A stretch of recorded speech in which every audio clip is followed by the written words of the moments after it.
You're listening to Civic Media. You can tune into any of our live shows on any radio station across the state with the Civic Media app. Find us in your phone's app store and listen anytime, anywhere.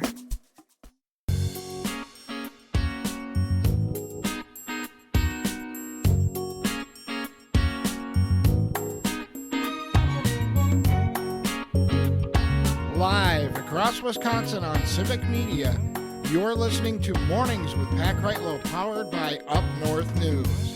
Now, from our Lake Wissota studio, here is the founding editor of Up North News, Pat Kreitlow. Hey, good morning. It is 7:06. Nice to have you back here up north on a Thursday morning, October 30th, 2025. Parker Olson producing things down in Madison Studio A2. Coming up, we will have an expert on Medicare Advantage plans. It might not be for you, but it might be for an aging parent who's considering one of these so-called Medicare Advantage plans as opposed to traditional Medicare. Oh, is there a difference?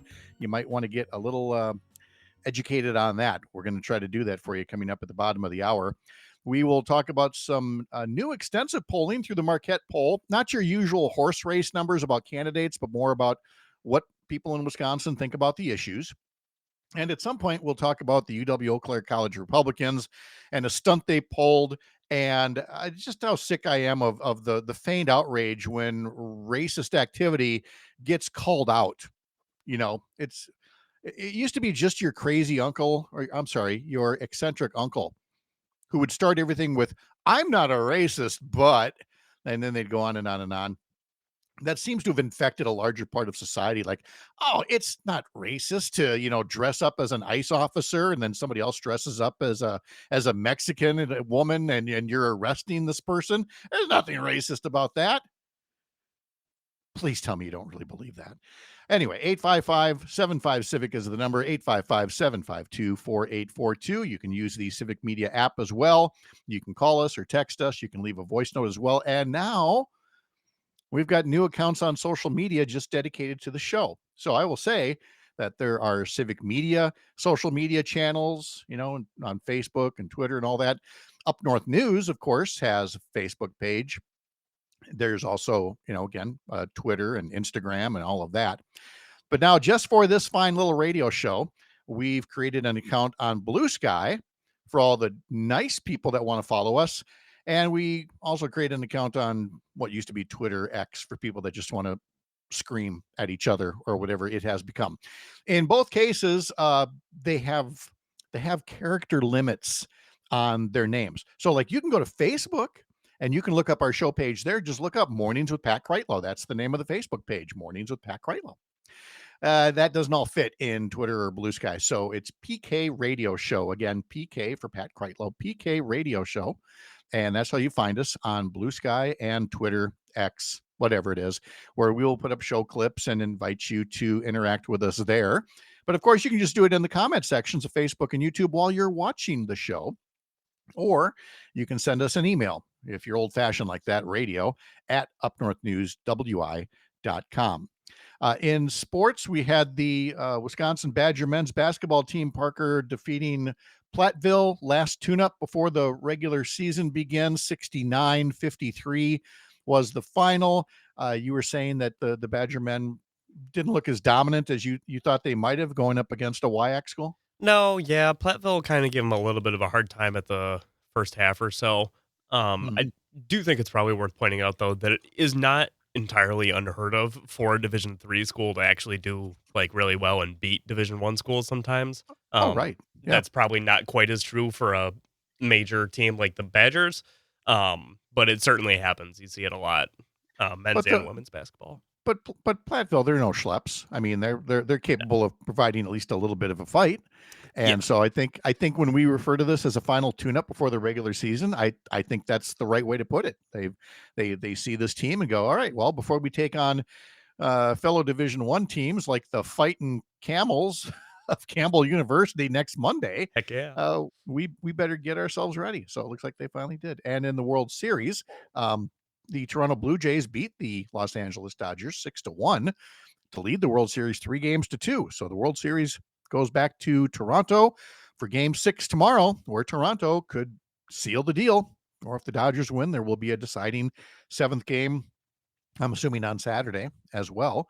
And then that will wrap up the baseball season for 2025. Now we can get into anticipating 2026, which is part happiness and Yeah. part which players are we going to lose Yeah. to free agency and things like that. Yeah, I don't remember who I read it from, but I read somebody say the other day that they like really think that the Brewers could be onto something and like really investing in the future right now and have a I, really good 5-year span coming up here. I sure hope so. I don't want to hear, the rebuilding thing, rebuilding. Yeah. Nobody rebuilds. You either have the right people or you don't. And sometimes they're because of a heavy payroll with a lot of experience, and sometimes they're young and just really good because you did a good job of scouting. And hopefully that's where the Brewers are on that. But first, we got to get through the rest of the World Series Friday and perhaps Saturday as well. All right, there's a new Marquette poll out, and as you know, during the height of election campaigns, I tend to not get too worked up over polling because polling can be all over the place. Again, a good reputable let me try that again. A good reputable polling company works hard to have a representative sample, a good cross section of the public. But even then, it's sometimes tough to match with how the results are going to turn out on election day. So I don't emphasize it as much there. But in this case, I mean, we are so far away from the election that it's a lot about familiarity with candidates and familiarity with issues that I thought some of these were interesting enough to share. The Marquette poll interviewed 846 Wisconsin registered voters from October 15th to the 22nd, and a margin of error of 4.5 percentage points. And I'm going to stop right there just to say this is how much polling has changed now from the olden days. In the olden days, you would do a poll in one night and you would get that representative sample because everybody had landlines, everybody answered their phone. And, a lot of people talk to that. Now nobody answers their phone if they don't know who it is. And that's why it took a week just to get 846 registered voters in Wisconsin to answer the phone and answer these poll questions. So the margin of error, 4.5 percentage points, seems a little broad, but that's kind of the nature of polling these days in the cell phone era. Anyway, this new poll finds that a large majority of both Democrats and Republicans have not decided on a favorite candidate for governor for next year. No big surprise.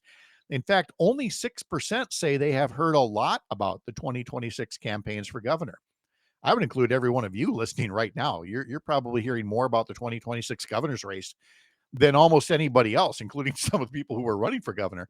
But you are familiar. You've heard all of these names that I'm going to be talking about. And as far as recognition goes, now this is recognition, not support. In terms of recognition, Milwaukee County Executive David Crawley is tops on the list at 26%. Lieutenant Governor Sarah Rodriguez at 25%. State Representative Francesca Hong at 22%.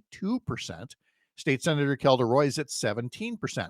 Now, these all make sense because they're from the Milwaukee or the Madison areas. Then you've got lawyer Missy Hughes at 16% and others lower than that. But now you ask them, well, do you have a favorite?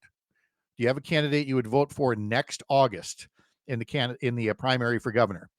Well, among the Democratic voters, 81% said no. 4 out of 5 said no. We're practically a year away from the primary. What are we talking about?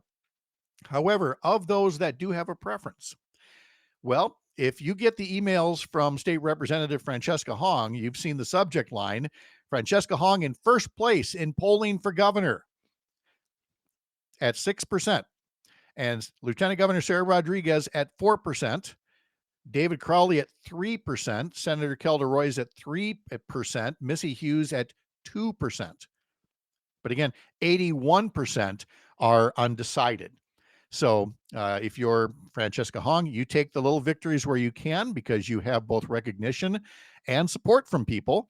And if you're some of those other candidates, Lieutenant Governor Sarah Rodriguez, Milwaukee County Executive David Crawley, State Senator Kelda Roy's, you know that you got a little bit more work to do to build your recognition and build people who will actually commit to say, this is my person for next August. There will, of course, be a Wisconsin State Supreme Court race in April 1st next year. And the two candidates there have very little name recognition. There's Waukesha Appeals Court Judge Maria Lazar, who has 15% name recognition, mostly among conservatives, I would imagine. And Madison Appeals Court Judge Chris Taylor, 16% public recognition. Again, I would assume mostly by liberals and progressives. However, despite the lack of knowledge about the candidates, 7 out of 10 voters said they are absolutely certain to vote in April when that Supreme Court seat will be on the ballot.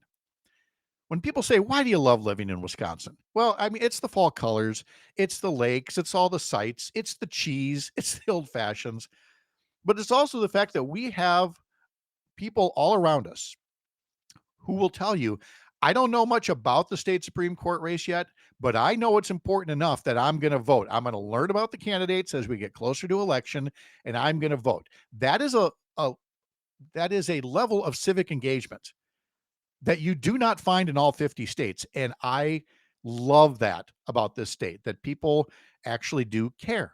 They care enough to want to learn about the issues and the candidates and go vote. They don't all do it, and I don't agree with all of them, but they at least take the time to do it. On national issues, will President Donald Trump's policies increase inflation? 57% say yes, while 30% say his policies will decrease inflation. Okay. And 12% say they'll have no impact. There are, of course, substantial partisan differences. 60% of Republicans say Trump's policies will decrease inflation, which again tells you there is a very broad and effective right-wing media bubble in this country. Meanwhile, obviously 96% of Democrats think his policies will increase inflation, but what about independents? 69%. 7 out of 10 independents look at what the president's doing and understand that it is increasing inflation. Now, Trump does have his supporters. There are 33% out there who say the tariffs will help the economy. 55% say it will hurt the economy. And once again, you've got a majority of independents who say, no, tariffs hurt the economy. Asked if tariffs are helping or hurting Wisconsin farmers, well, 16% say they are helping Wisconsin farmers. That is truly Donald Trump's base right there. The 16% who say that tariffs are helping the farmers. 62% understand that they are hurting farmers. Overall, voters are evenly divided over which party is most responsible for the shutdown of the federal government, which again tells you that right-wing messaging is effective. I'm not really happy with the wording of the response here by the Marquette poll people, because they lead saying 33% say it's the Democrats, but it's 38% who say the Republicans. So I don't know why the Republicans weren't listed first. 38% Republican, 33% Democrat, 28% saying both parties are equally responsible. Now, at the heart of the shutdown, should the increased tax credits that help pay for health insurance through the Affordable Care Act marketplace be extended? 58% of respondents in Wisconsin say yes. It's basically a 60-40 split. Obviously, more Republicans believe the credits for health insurance should expire. These are also folks who have not yet had to go through what so many others have gone through and understand the importance of having these premium tax credits continue to keep health insurance affordable. We will talk more about the affordability of health insurance with an expert about Medicare Advantage plans coming up in 15 minutes. From the heart of America's Up North, live from Lake Wissota, thanks for making this the place to spend part of your mornings. I'm Pat Kreitlow. This is the Civic Media Radio Network.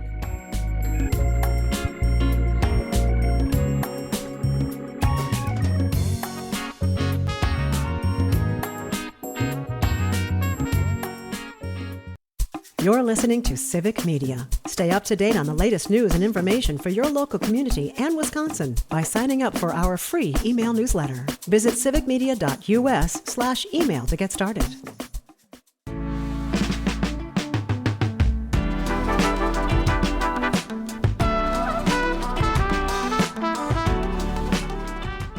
It's not just chilly, it's cold out there right now. 23 degrees up in Merrill right now, 25 here in the Chippewa Valley. La Crosse is at 36 degrees. Oshkosh here at 39 right now. It's 34 in Wausau. So while it's that cold out here, to remind you that Hockey season is underway, and you can follow every game from the Wisconsin Badger men's hockey team. They are taking on the Minnesota Gophers tonight. Coverage begins at 7:30 on WFHR in Wisconsin Rapids. And if memory serves, I believe Jimmy Kuska was telling us all about how Civic Media has recently expanded and has added some stations in the Michigan Upper Peninsula. So if you're up in the UP close to Ironwood, it turns out that WJMS in Ironwood is now a member of the Civic Media family, and they too will be covering all the Badger sports, including the Badger men's hockey game, come Thursday. Packers, by the way, play on Sunday against the Carolina Panthers. That's a noon kickoff, so the pregame coverage begins at 10 a.m. on Civic Media stations in Richland Center, Park Falls, Wautoma, and Racine. Head over to civicmedia.us to learn more. Well, as mentioned at UW-Eau Claire, the College Republicans recently put on a Halloween costume contest, which, again, it seems like every Halloween there's somebody that does, something in blackface or something where they go, wait, what do you mean? Why? What? These are folks that watched way too much and listened to way too much Megyn Kelly.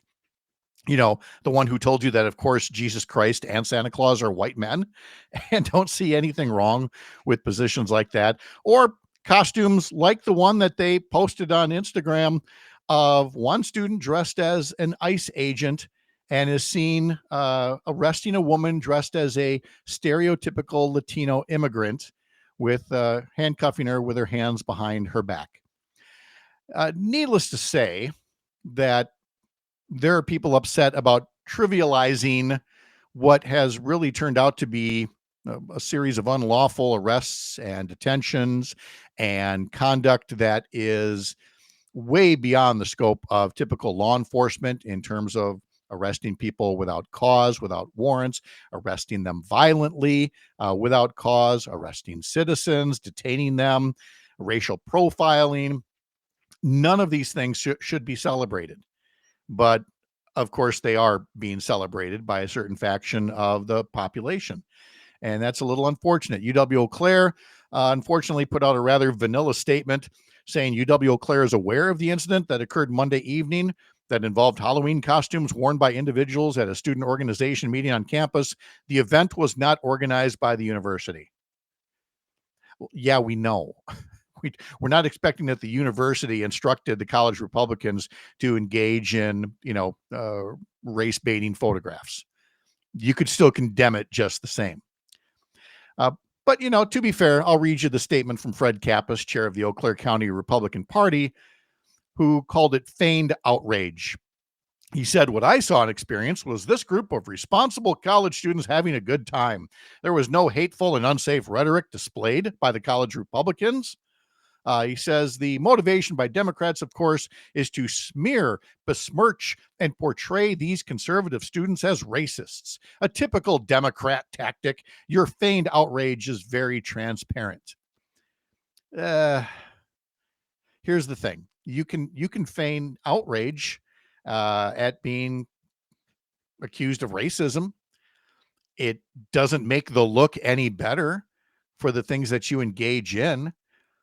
Look, if you want to celebrate what people in your political party are doing, if you want to wave, like at the convention last year, if you want to all wave the same sign that says mass deportations now, that's your prerogative. It's also the prerogative of pretty much every other right-thinking American to look at thousands of people waving signs that say mass deportations now and say, we got a race problem in this country, a racism problem in this country, that we're looking to just racially profile people and mock them with Halloween costumes as well. Because again, it was the people waving the sign saying mass deportations now that have told us the problem is border security and the problem is the immigration system. To which everybody else, independents, Democrats, said, yeah, let's fix that. Let's fix this problem because we actually need and value immigrants in this country. Our economy needs immigrant labor. Our future needs immigrant labor. as the baby boomers continue to exit the stage. And y'all said no. Said no, we don't want to fix immigration. We want to round up as many brown-skinned people as we can. Now, in the beginning, we're going to tell you that it's all about getting the terrorists and getting the narco dealers and getting the fentanyl. But once again, we're going after Maria from housekeeping, and we're going to celebrate that. And maybe she's got kids who were born in this country, and we're still going to ship them out of the country despite them being citizens. You can celebrate that all you want, but the record is clear. We could have fixed the system, and you said no. You elected somebody who vowed not to fix the system, who is moving all kinds of our tax dollars away from fighting violent crime to simply rounding up people based on race and skin color and either harassing them, detaining them, and even sending them out of the country, not necessarily to the country where they came from, which in and of itself is cruel and barbaric. So if folks get a little unhappy that you decide to celebrate that with a little bit of a racist play with Halloween costumes, you'll have to understand that maybe you can go back to, some other kinds of ghosts and goblins and skeletons and the things that are a bit more traditional toward Halloween. You can keep your race baiting politics out of this, please. When we come back, we're going to talk about Medicare Advantage plans and what people need to know if they're looking for plans for themselves or if they are caregivers or adult children for aging parents. That's coming up. And then in our next hour, Sean O'Malley, Joe Sapecki, Chad Holmes, and more. I'm Pat Kreitlow. This is the Civic Media Radio Network.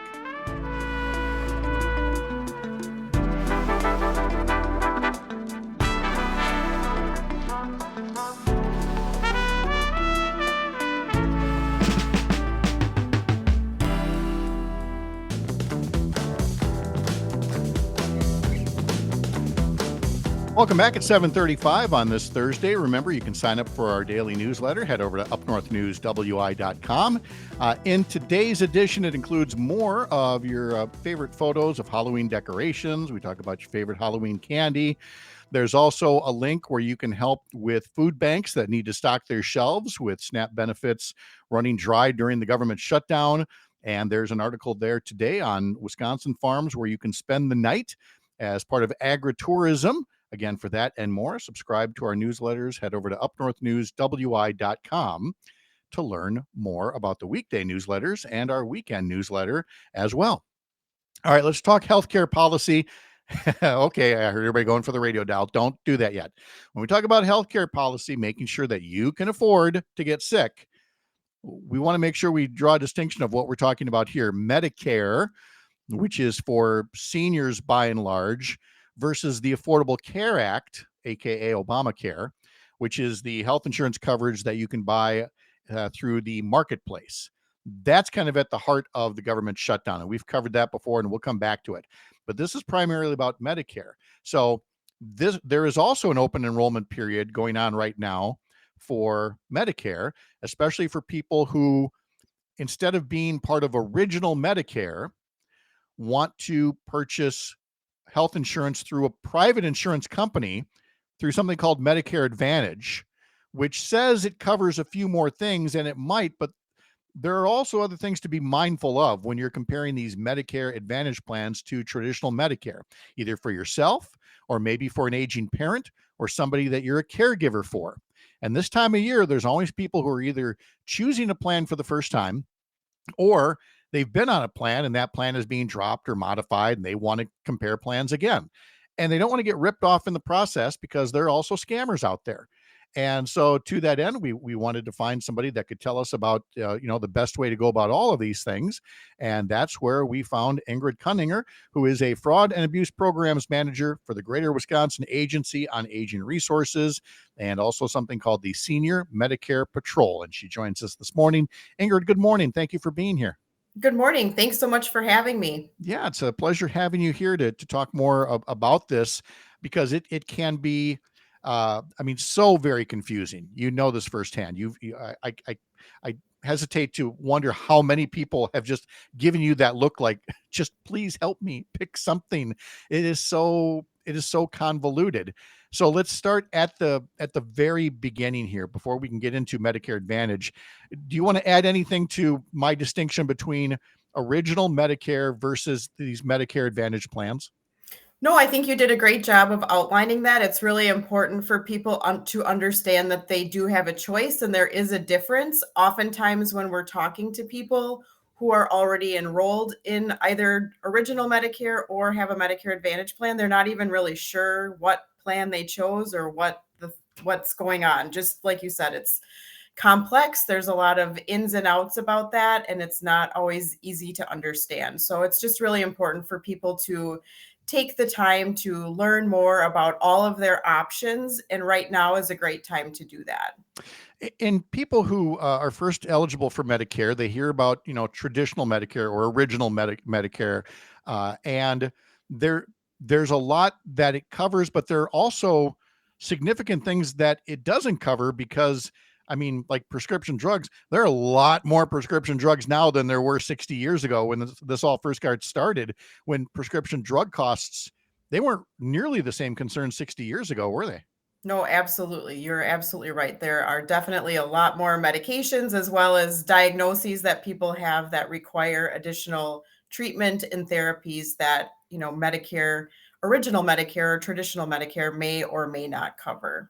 And so that's what led to the creation of Medicare Part D to help cover these things. But there was also then the creation of, so-called Medicare Advantage for these private insurance companies to bring plans in. What are the kinds of things, on the pro side of the ledger? What are the things that they tout as reasons why you might pick a Medicare Advantage policy over original Medicare?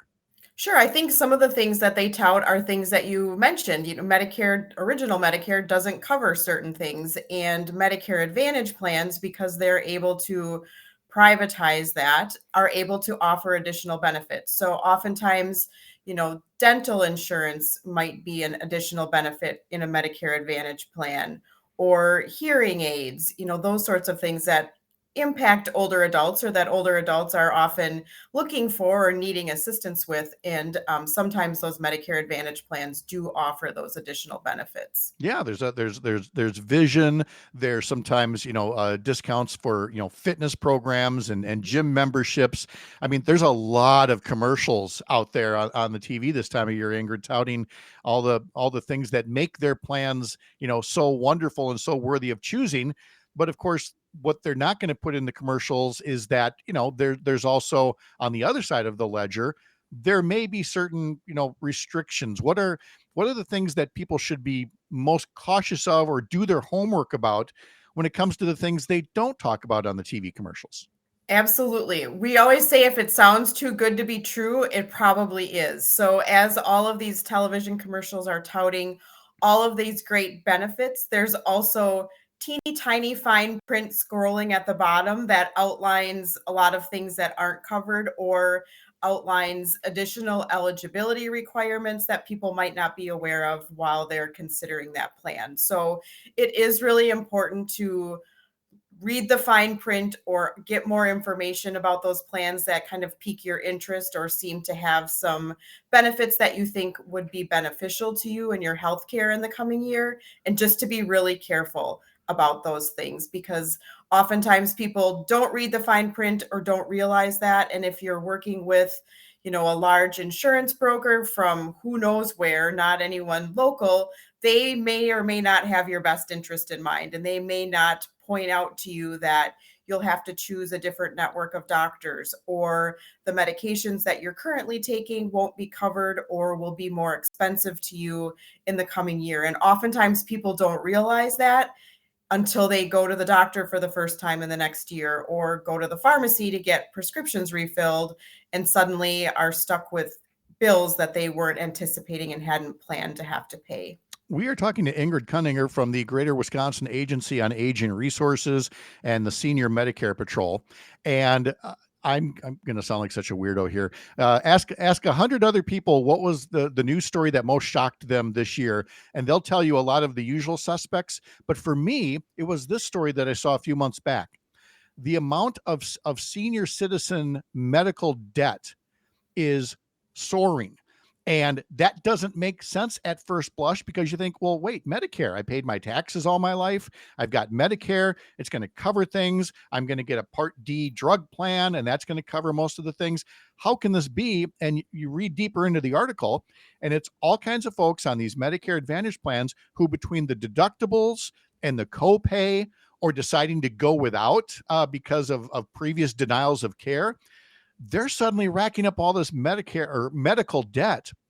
That is extremely shocking to me to see that happen to the senior citizens of the United States. So to me, it was just a very cautionary tale, not only to pay attention to what the private health insurance companies are saying, but also I would assume the potential for scammers and others who want to take advantage of people in the system as well. And as the fraud and abuse programs manager, that's something I'm sure you're watching closer than anybody else.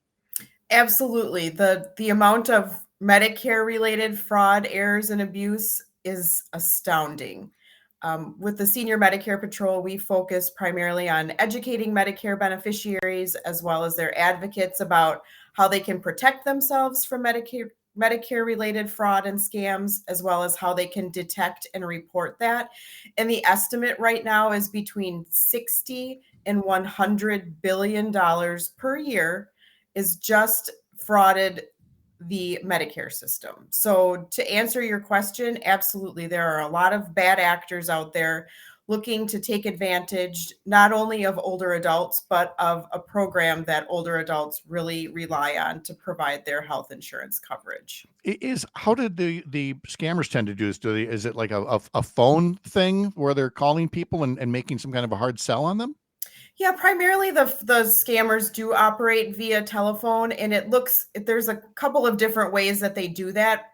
The first thing is that they're looking for people's Medicare numbers. So they may call and say that they're calling on behalf of Medicare, and they just want to make sure that you've received your new Medicare card. Well, if you didn't receive a new Medicare card recently, you might be caught off guard and think, I didn't know I needed one. And then that person on the phone is going to be so happy that they called you today because they're going to be able to take care of that. They just need to, here comes the catch, verify that information, and they'll go ahead and get that new Medicare card issued. Well, here's the thing. There's not a new Medicare card. So, and Medicare is not calling people. So that's something for people to remember. Not a new Medicare card. Medicare is not going to call you. So what happens then is that the people that have gotten that Medicare number share it with other Medicare suppliers or equipment suppliers, anyone who's willing to make suspicious or fraudulent claims to Medicare on your behalf. So then what happens is that you receive your Medicare summary notice and you notice that Medicare has paid thousands of dollars for orthotic braces or catheter supplies, a bunch of things that you didn't receive, were not ordered by your healthcare provider, and now Medicare has made payment for. And that's where the billions and billions of dollars rack up.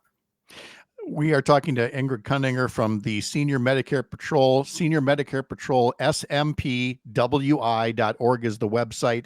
And you've got some articles in there about how this is really the time to double check your plan, even if you're happy with it, so that you can compare, apples to apples. So between that website, SMPWI.org for Senior Medicare Patrol, Wisconsin.org, and Medicare.gov, how important is it to be proactive rather than wait for somebody to ring your phone?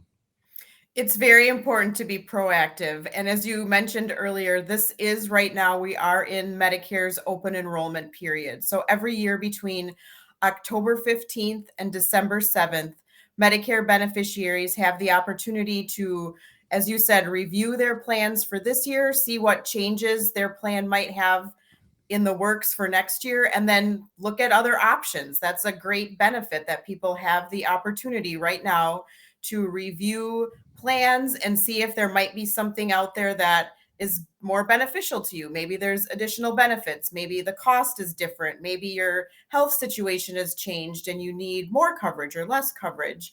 And so now is a great time to do that. And I would really encourage people to, I know I said it goes until December 7th, but don't wait until December 7th, especially if you're looking to connect with some of the unbiased resources that might be available in your community to kind of help you sift through all those things. They get really busy right now with helping other people. So please don't wait. And if you do get a phone call and someone is starting to pressure you about making a decision right now or offering extra benefits, if you sign up today on the phone, take a deep breath, hang up the phone, and find someone who can help you not feel pressured into making those decisions, because that's a big decision to make. And you want to make sure that you've done your research, asked the questions that you wanted to ask, and feel confident, not pressured in the choice that you make for your healthcare coverage for next year. Ingrid Kundinger is the Fraud and Abuse Programs Manager for the Greater Wisconsin Agency on Aging Resources and the Senior Medicare Patrol. Ingrid, thank you so much for all this valuable information. I really appreciate it. Have a great day. Thank you. You too. All right. Still ahead, we're going to be talking to Sean O'Malley about a potential big bubble in the markets all around artificial intelligence. Stick around for that. I'm Pat Kreitlow. This is the Civic Media Radio Network.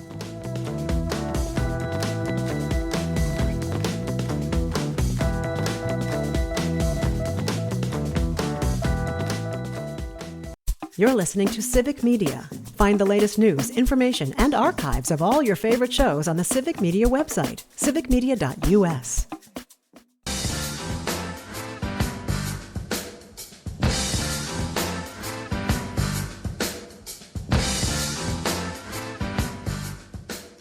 Also in the Up North News daily newsletter, sign up for it at upnorthnewswi.com. A link to this article from our website. Robert Kennedy Jr. ignores more than 100 studies to push an abortion pill ban. This is the mifepristone explainer you need. Again, that's in our newsletter and on our website, upnorthnewswi.com. Let's turn now to James Kelly over in our newsroom here in the Chippewa Valley for Civic Media, talking about the stories that he is following for us this week. James, how you doing? I'm good. How you doing? Good. Let's see. We're starting with hunting season and bear hunting, and that is something that neither you nor I can claim to be. I'm definitely not a bear hunter. No, like I said, I might be hunted by bears someday, but never a hunter. Some days you could get that feeling out there, but no, bear hunting season is going on. And so what are some of the latest numbers here? Yeah, the Department of Natural Resources released their preliminary results for this bear hunting season. It was a 35-day season. The Northwest Wisconsin usually does have the highest numbers out of the bear season. This year, the Northern Wisconsin Hunting Zone A was the only zone that actually exceeded its harvest target quota. A little bit of a down year this year. In Hunting Zone D, they fell about 200 bears short. That's more Western Wisconsin than Northern Wisconsin. Overall, a much more disappointing bear hunting season than last year, where they saw almost 4,300 bears harvested. This year, it was under 3,800, which is also the 5-year average. Okay. And we've certainly talked about the pursuit of cleaner and greener energy generation in Wisconsin. And there's some news to report from Dunn County. Yeah, the Dunn Energy Cooperative held a ribbon-cutting ceremony for a new solar array project this week. It's a small project, but it is their fourth one that they've done, so they are kind of adding these. This is a 15-acre project with solar panels, about 5,200. So they're adding a lot of these smaller areas with solar panels to kind of diversify the energy production in the region. It's only going to produce about 2.5 megawatts of power, which is 5 million kilowatts of the 220 million kilowatts that they offer for Dunn County residents. But it is going to be around for 30 years. So this is going to be a long-term project. There's probably going to be a little bit of upkeep on it, but it's not a huge footprint. It's not a huge inconvenience for farmers or anything, and just kind of a good way to diversify your energy production. Yeah, and that's the thing. Diversity is, a diverse portfolio of energy sources is a good thing, something that we've been pursuing in the state for a long time, and certainly now on the local level as well. We are coming up on the 50th anniversary of a milestone tragedy in the Great Lakes, and it's going to be commemorated up north coming up this weekend. Yeah, the Edmund Fitzgerald sunk 50 years ago as of, November 10th? This weekend, there's going to be a dedication ceremony for a new statue along Lake Superior. It's in the town of Washburn, not the county, the town. And it's an interesting project. It's a pretty big statue, but all of the statue is made up of things that are significant to the shipwreck itself. The base of the tower is part of the Ashland ore dock. And at the top, there's a working weather vane that's going to be shaped like the Edmund Fitzgerald. And there's taconite pellets involved in there, too, which is actually the cargo that the ship was carrying when it sunk. Okay. Yeah, there's going to be a lot to be said about this over the next couple of weeks. I can definitely see us replaying our interview with Tom Nelson, who has written a book about the 50th anniversary of the sinking of the Edmund Fitzgerald. And so now there will be this statue up there as well. A lot to be said about, again, just a terrible tragedy. And as we've learned from Tom Nelson's book, we've learned a bit more about, the possible causes of this huge freighter breaking up and sinking during a storm on Lake Superior. Definitely something that we'll be wanting to talk about for such a big anniversary celebration. Yeah, so that'll be at the Washburn Marina on Saturday. And there's also going to be some statements read from crew names and statements from family members and the community overall. And it is, a pretty significant occurrence, and 50 years is a pretty significant milestone. So everyone's going to be out for this one. Okay. Let's see. Oh, so Tony writes in on YouTube, and he knows that I've occasionally, you mentioned that Washburn is not in Washburn County, and Wisconsin has a lot of those. And Tony very quickly put together a list. The town of Washburn is not in Washburn County. It's in Bayfield County. Yep. The town of Adams is not in Adams County. It's in Jackson County. The town of Jackson is not in Jackson County. It's in Washington County. The town of Grant is not in Grant County. There's a town of Grant in Portage County and in Dunn County. There's the town of Douglas. That's not in Douglas County. That's located in Marquette County. Let's see. There's the town of Polk, which is not in Polk County. It's in Washington County. The town of Lincoln, not in Lincoln County. Believe it or not, it's located in Trempealeau County. And finally, there's the town of Monroe, not in Monroe County. It's in Greene County. No, you could live your whole life here and not really get that whole geographical sense. If you think you're talking about one place, you're actually talking about another place. It's perfectly non-confusing. Perfectly, yes. I mean, we always, when people move here to cover news or anything else, we talk about the pronunciation conundrum that comes up with some place names. But this is another one of them, thinking that, oh, well, if I'm going to, Washburn, I'm clearly going to Washburn County. No, you're not.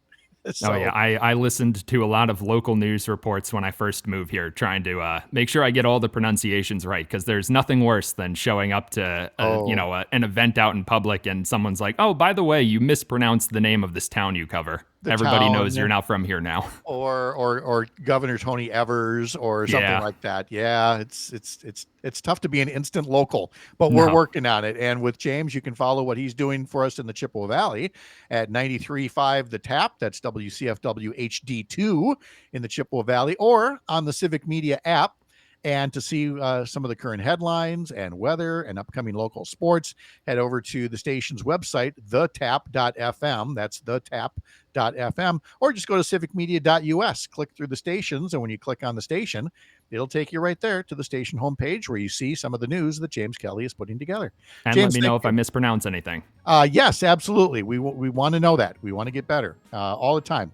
Present company included, believe me. All right, James, thank you very much. Appreciate it. Thanks, guys. All right, coming up, Chad Holmes will be here from 98.9 WXCO in Wausau. Sean O'Malley on your money in the markets, and Joe Zepecki and Todd Alba all in the 8 o'clock hour. I'm Pat Kreitlow. The national news cycle never stops, but it can be hard to find news about your local community. Civic Media is dedicated to providing quality local and state news coverage across Wisconsin. With the Civic Media app, you can get notifications about local stories that matter to you and your community. Find the free Civic Media app in your phone's app store and choose notifications from the menu to tell us what kind of news you want to hear about.